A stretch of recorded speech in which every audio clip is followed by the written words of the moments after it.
സംഗീത ചക്രവർത്തി ഇളയരാജയുടെ നീണ്ട സംഗീത ജീവിതത്തിന്റെ 50-ാം വാർഷികം ആഘോഷിക്കുന്ന ഈ വേളയിൽ ഇളയരാജയുടെ ജീവിതത്തിലെ പ്രതിസന്ധികളെക്കുറിച്ചും അദ്ദേഹത്തിന്റെ നിശ്ചയദാർഢ്യത്തെക്കുറിച്ചും രജനീകാന്ത് സംസാരിച്ചു. അതിന്റെ രത്നച്ചുരുക്കം ഇങ്ങനെയായിരുന്നു: കോവിഡ് കാലത്ത് പകരക്കാരനില്ലാത്ത മഹാനായ സംഗീത ഗായകൻ SPBയെ ലോകത്തിന് നഷ്ടമായി. കോവിഡ് എന്ന മഹാരോഗം ചെയ്ത വൻ ചതികളിൽ ഒന്നായിരുന്നു അദ്ദേഹത്തിന്റെ മരണം. തന്റെ ഭാര്യയും മകളും മരിച്ചിട്ട് പോലും ഇളയരാജ കരഞ്ഞിട്ടില്ലായിരുന്നു.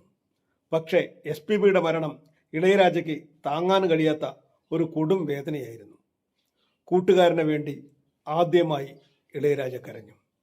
അവർ തമ്മിലുള്ള ബന്ധം വാക്കുകളിൽ ഒതുക്കാവുന്നതായിരുന്നില്ല. ഇളയരാജ ഒരു കമ്പനിക്ക് തന്റെ മ്യൂസിക് റൈറ്റ്സ് കൊടുത്തിരുന്നു. അവർ പെട്ടെന്ന് കൈവലിച്ചു.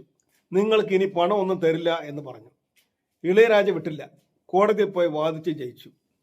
അവസാനം എല്ലാ റൈറ്റ്സും റോയൽറ്റിയും ഇളയരാജയ്ക്കുള്ളതാണെന്ന് വിധിയും വന്നു.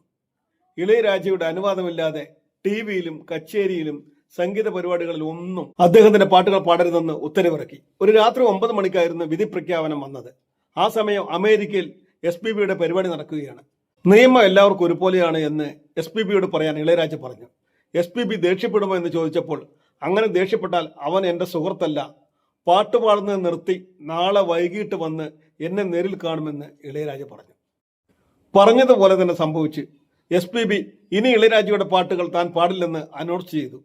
പകരം വേറെ ആളുകളുടെ പാട്ടുകൾ പാടി.